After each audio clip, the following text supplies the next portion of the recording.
Hello बच्चों, आइए इस प्रश्न को पढ़ते हैं। एक ट्रांजिस्टर के लिए उभयनिष्ठ उत्सर्जक धारा लाभ बीटा बराबर 99 है।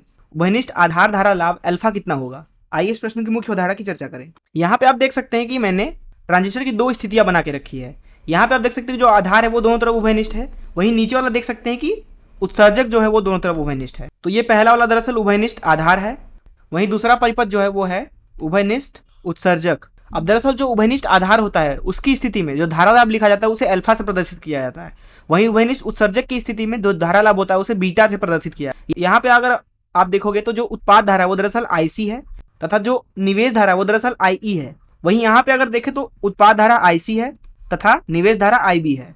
तो दरअसल किसी भी ट्रांजिस्टर की स्थिति में धारा लाभ का मान लिखा जाता है उत्पाद धारा बटे निवेश धारा। तो यहाँ पे अल्फा का मान लिखा जा सकता है IC भागे IE, अर्थात उत्पाद धारा जो कि IC है, निवेश धारा IE है। वहीं अगर हम बात करें उभयनिष्ठ उत्सर्जक की तो वहां पे धारा लाभ का मान लिखा जाएगा उत्पाद धारा जो कि है IC भागे निवेश धारा जो कि यहाँ पे IB के बराबर है। अब अगर आप ऊपर देखो चाहे नीचे या किसी भी ट्रांजिस्टर की किसी भी स्थिति में बात करो तो दरअसल जो धारा में संबंध होता है वो होता है IE बराबर IB प्लस IC। यहाँ पे आप दोनों ट्रांजिस्टरों में देखो तो यही संबंध सही है।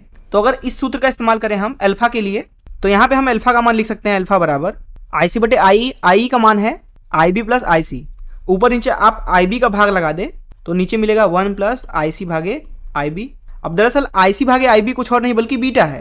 तो यहाँ से जो अल्फा का मान मिल रहा है वो मिल रहा है बीटा भागे बीटा प्लस 1। इस मुख्य उदाहरण से अगर इस प्रश्न को हल करें तो इस प्रश्न में हमें बीटा का मान दिया हुआ है और हमसे अल्फा का मान पूछ रहा है। तो अल्फा का मान हो जाएगा यहाँ पे मुख्य उदाहरण से अगर सूत्र का इस्तेमाल करें हो जाएगा बीटा बटे बीटा प्लस 1। बीटा का मान है 99, तो यहाँ रख दीजिए।